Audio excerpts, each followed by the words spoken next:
আমন্ত্রণ নিউজ 24 চট্টগ্রাম প্রতিদিনের সাথে আছি আমি সারা মেহজাবিন। চট্টগ্রামের রেলের লুটপাটে কর্মকর্তা কর্মচারী এবং ঠিকাদার জড়িত থাকার প্রমাণ পেয়েছে দুদক। মালামাল ক্রয় না করে জাল জালিয়াতির মাধ্যমে ঠিকাদারকে বিল পরিশোধের প্রমাণও মিলেছে। 5 আগস্টের পরে অনিয়ম ধরা পড়ে সংশ্লিষ্টদের বিরুদ্ধে মামলা করেছে দুদক, কিন্তু কোনো আসামি গ্রেফতার হয়নি এখনো। প্রতিদিন তারা অফিস করছে বহাল তবিয়তে। এজন্য রেলের পুরনো সিন্ডিকেটকে দুষছে সচেতন মহল। চট্টগ্রাম থেকে আকরাম হোসাইনের রিপোর্ট। অভিযোগ আছে গেল 16 বছরে রেলের সবচেয়ে বেশি লুটপাট হয়েছে কর্মকর্তা কর্মচারী এবং ঠিকাদারদের সমন্বয়ে, যেটি 5 আগস্টের পর বেরিয়ে এসেছে দুদকের তদন্তেও। মামলার পরও অভিযুক্ত কর্মকর্তা কর্মচারী নিয়মিত অফিস করছে, অন্যদিকে ঠিকাদারও প্রতিনিয়ত মালামাল সরবরাহ করছে। এ বিষয়ে চট্টগ্রাম দুদক কিংবা রেলের কোনো কর্মকর্তা ক্যামেরার সামনে কথা বলতে রাজি হননি। তবে 1 নম্বর আসামি প্রকৌশলী আনোয়ারুল ইসলাম বলেন, কোনো আদালতেই এই মামলা প্রমাণ করতে পারবে না দুদক। এটা একদম টোটালি আমাদের কোনো মন্তব্য না নিয়ে একটা মামলা হয়েছে। অফিস থেকে যে তথ্য দিছে সেই তথ্য হাইড করে কেন অতি দ্রুততার সাথে মামলা করছে এটা আমাদের জানা নেই। যদি করে থাকে আমি পত্রিকায় দেখেছি, বাট আমরা অফিসিয়ালি জানি না যে মামলা হয়েছে। আমার কোনো বক্তব্য এটা কি সত্য কিনা পৃথিবীর কোনো আদালতে আমাকে এটা প্রমাণিত হবে না। মামলা দায়েরের পর আসামিদের বহাল তবিয়তে অফিস করা নিয়ে বিস্ময় প্রকাশ করে অবিলম্বে তাদের আইনের আওতায় আনার দাবি জানান সুজন সম্পাদক। হয় সে জামিন নেবে অথবা গ্রেপ্তার হয়ে হাজতে যাবে, কোনোটাই না ঘটা মানে আমাদের দুর্নীতি বিরোধী যে দুর্নীতি দমন কমিশন আছে কেউ ঠিকভাবে কাজ করছে না, আইন শৃঙ্খলা রক্ষাকারী বাহিনী করছে না, দুদকও করছে না। অন্যদিকে রেলে পুরনো কর্মচারীদের বদলির আদেশ দেওয়ার 12 দিনের মাথায় সেই আদেশ স্থগিত করে রেল।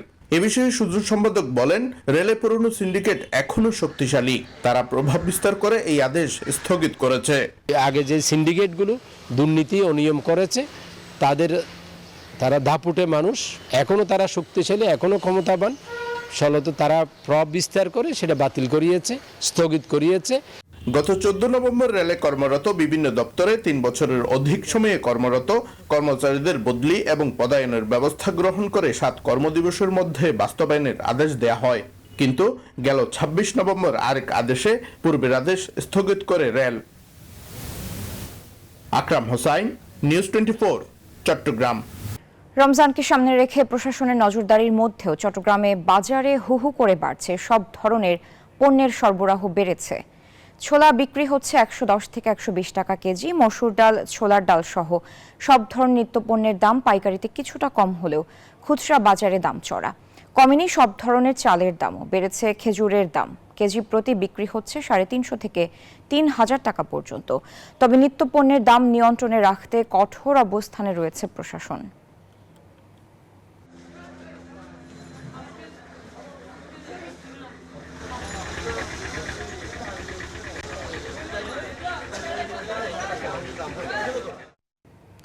রমজানে ফলের বাজার পরিস্থিতি সম্পর্কে জানাতে চট্টগ্রাম থেকে যুক্ত হচ্ছেন সহকর্মী নয়ন বড়ুয়া। জয়, বাজারে ফলের দাম কেমন দেখছেন? রমজান ঘিরে কি বলছেন ক্রেতা বিক্রেতারা, জানাবেন বিস্তারিত।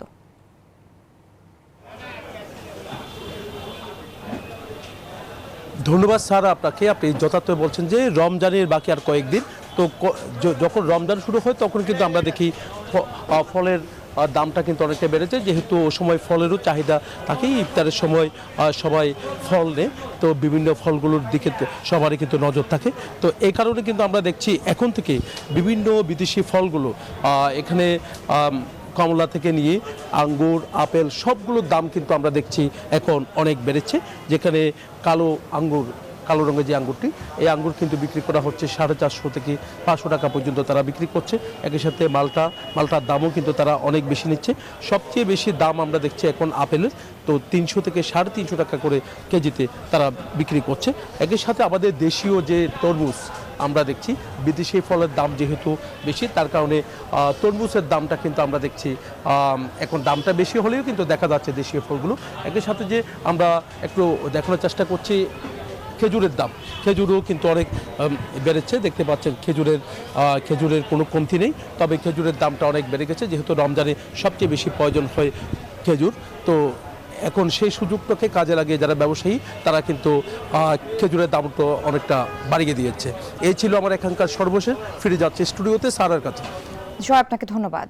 রমজানকে ঘিরে চট্টগ্রামে আবারও সক্রিয় ছিনতাইকারী চক্র। রাত ছাড়াও দিন দুপুরে স্বর্ণালংকার, মোবাইল, নগদ অর্থ কেড়ে নিচ্ছে ছিনতাইকারীরা।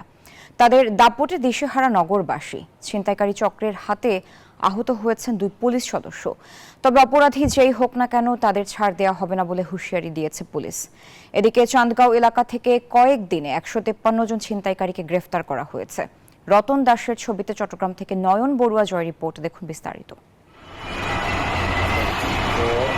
এইভাবে ছিনতাইকারীরা কোনো সময় কেড়ে নিচ্ছে স্বর্ণালংকার, আবার কোনো সময় দামি মোবাইল সহ কেড়ে নিচ্ছে নগদ অর্থ। তাই চট্টগ্রাম জুড়ে যেন এখন ছিনতাইয়ের আতঙ্ক। শুধু শহর কেন্দ্রিক ছিনতাই নয়, গ্রামেও ছড়িয়ে পড়েছে ছিনতাইকারীদের দৌরাত্ম্য। এমনকি সম্প্রতি নগরীর বারিক বিল্ডিং এলাকায় পুলিশ ছিনতাইকারীদের ঘাঁটিতে হানা দিতে গিয়ে আহত হয়েছে 2 পুলিশও। আতঙ্কে দিন কাটছে নগরবাসীর। সব জায়গায় রেপ, তারপরে ছিনতাইকারী এগুলো বাড়তেছে দিন দিন। তারপরে এক এক জায়গায় এক এক রকমের মেয়েদের কোনো সুরক্ষাই নাই। দাম একটু বেশি থাকে ওইসব মোড়ে এরকম ছিনতাইকারী করে। অনেক সময় দেখা যায় বাস থেকে টেনেও নিয়ে যাচ্ছে। ব্যাগ সহ মোবাইলে টাকা ছিল, সব চলে গেছে। বা অনেককে আমরা দেখেছি রিক্সা দিয়ে যাচ্ছে পথচারী, সে অবস্থার মধ্যে এখান থেকে মোবাইল ছিনতাই করে নিয়ে চলে যাচ্ছে। এইদিকে চান্দগাঁও থানা পুলিশ কয়েকদিনে 150 জনের বেশি ছিনতাইকারীকে গ্রেপ্তার করেছে। অভিযান পরিচালনা করে আমরা অ্যারেস্ট করেছি এবং এই পর্যন্ত গত 15 দিনে আমরা 153 জন ছিনতাইকারীকে অ্যারেস্ট করে আমরা বিজ্ঞ আদালতে প্রেরণ করেছি। পুলিশের হিসেবে গত 6 মাসে আগের চেয়ে অপরাধ বেড়েছে প্রায় 40%। এই ছাড়া এলাকা ভিত্তিক সন্ত্রাসীদের আধিপত্যে লড়াইয়ে আতঙ্কিত নগরবাসী। তবে ছিনতাই অপরাধ রোধে অভিযান অব্যাহত রয়েছে তাদের। চুরি ছিনতাইয়ের যে একটা প্রবণতা বেড়ে গিয়েছিল, সেগুলোকে মোকাবেলা করার জন্য আমরা পেশাদার এবং চিহ্নিত ছিনতাইকারী, চোর, এদেরকে আমরা কিন্তু অনেককে গ্রেপ্তার করেছি। বাকিদেরকেও গ্রেপ্তারের জন্য আমাদের প্রচেষ্টা অব্যাহত আছে। নগর জুড়ে ছিনতাই সহ নানা অপরাধীদের দ্রুত শনাক্ত করতে পুরো নগরকে সিসি ক্যামেরার আওতায় আনার পরামর্শ এই নিরাপত্তা বিশ্লেষকের।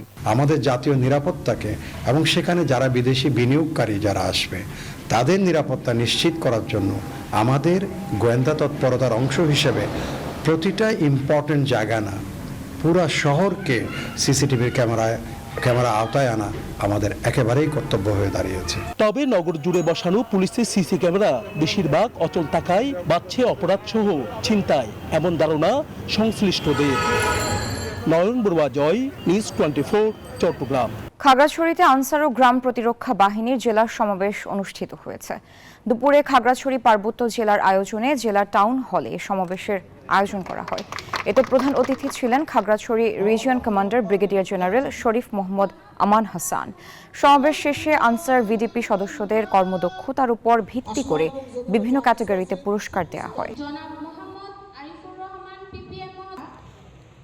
এ ছিল সংবাদে। আরও সংবাদ ও বিশ্লেষণ জানতে ভিজিট করুন news24bd.tv। এতক্ষণ সাথে থাকার জন্য ধন্যবাদ সবাইকে।